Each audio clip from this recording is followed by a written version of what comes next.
ye bedi ye huni na ye di environment ni ye yi bola eyi ye gatemu Ghana fo se bi peduasa ebinim ye fi te sa bo apreko ebinim ye fi ankasa usia wo bi no de bola to for ma bonene so aban mra be ye den aban na mete gatem aban na meyi bola aban na mema muni muhuni May June July bia wotran kan ntena ensu tobre bia ensuo be fayen atamel sem penso ensuo fayen joma ama penso ensuo fayen nanado penso ensuo fayen jobeba penso ensuo fayen yesu be ye o man panini ensuo be fayen. No matter nipa bia ye beto abama no amena be president of Ghana.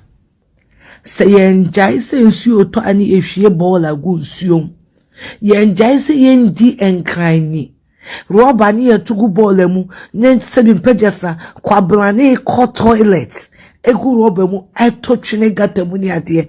If we don't stop throwing refuse here and there, choking will not stop, flooding will not stop. If we pay May June July bia wotran kan ntena ensu tobre bia ensuo be fayen atamel sem penso ensuo fayen joma ama penso ensuo fayen nanado penso ensuo fayen jobeba penso ensuo fayen yesu be ye o man panini ensuo be fayen because uni dienta Ghana fo se bi peduasa ebinim ye fi ebinim te sa bo apreko ebinim ye fi ankasa usia wo bi no de bola to for ma bonene so aden ya ne and abai mra be ye den abai na mete gatem abai na meyi bola abai na mema muni muhuni. And let me tell you the good news.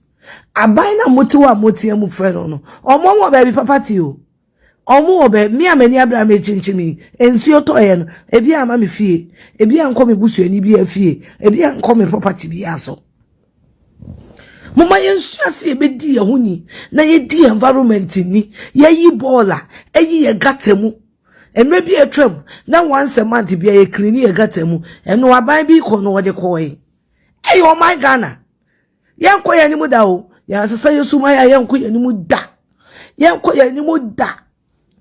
And I cry is flooded. And some trouble engine nsuomu and shushu animu. Yentimi hwe nipa animu nka no kora ne nkyere mo. Mo ma yenti ye huni. Yenti wo mayini. Yenti baby ayetini. Bola ne toilet na doso. And then me mo bitu kasa han. Ena me MP ka say overseas toilet amame when see 2022. Won so ko han dan na toilet ni no. Sebi pe yasa nyansa ni Timana so wajimi. Uko hide na toilet if you na hide no. Wajimi. Someone nyira na mututugu na. Ensu to baby aka will be flooded. Enkofo japade be say. Enenye obi asem. Esa se kuku ni jaya. Kika ni be jai. Let's keep Ghana clean. Let's keep our environment clean. Na cleanliness is next to godliness. I'm saying. Abramo.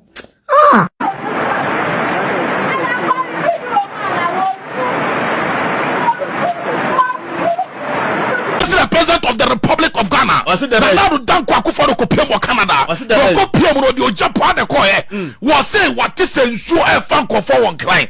Na enkofo si na akufo do na won ka bie. Na dan kwaku for do na den ana o we say we be sika bi na ensuo na e fan ko for no. Yes. And someone ko for kano. Ana na dan kwaku for do say. Abani ni kapre biata. Only capre ne, any capre china, sir. Because Timamufono and no magic so message so ding. Says so toi. I know people say Yakoya so to Bolagum. Or to be the toilet, then the musum. Sabi chimia pa, chimia muchimia, the way the person chimu Ghana hano. More animal to coin, animal back Canada, animal when be a to be a muframu animal Ghana. Monkanya Sam Chomo, my Jimmy do Sanchomo. Now the Dan Kwaku say Nipano no maju so better your attitude. So when you want to so better you su and no buyer. bibia no aba ne ye be ye Debi ama bia tumpon ama bia akoso ama bia ne pepa ne kase pie no me pacho sa o man no dodo na no 70% eya na gina timamufo no so okay se timamufo na jimi no omuni munyansa aba ne pa onkofa gold wo wiase nyina amra still eniema enkoye His Excellency the President of the Republic of Ghana na do ka say onyi kapre ne enyi kapre china aba ne twasika bia ye invested da because nipa no nyoma de so mese so musuban enti wan kasa wo maami e papa ti asem ne ye o wan kasa gata na wo to aduane wo ho no na do danko akufo no so na pa on be gata ne ma debi nipa da sani timi de bayire nipa da sani timi de fufu a wadi a wantimi adi no obeje ya gugatam enti wan kasa o mantem enu fiche na ba na be yema debi ade na nipa nsu anyansa nipa se mesi gata na mesi dan wo so jira no ode enti nipa na ewo mu no omu nyoma de so mesi so mu su enu omu ban everade enti na do danko akufo do say on cheka prene anasa abani nyi kapre se o de be ku nsuo dem batina mu amakunkumo because mo do say nyansa di nyansa mu nsuo na ekasa no musu ni mo ban mo sesa no mo tu pola gu nsuom mo tu pola gu gatem mo tu ebili gu gatem mo mi ekuti na akufo do we want this we want that, but the attitudinal change that would enable us to be able to make to bring value to these demands, that is always left out up till today. Whilst as the Addo River is being dredged, there are still people at home who, when the rains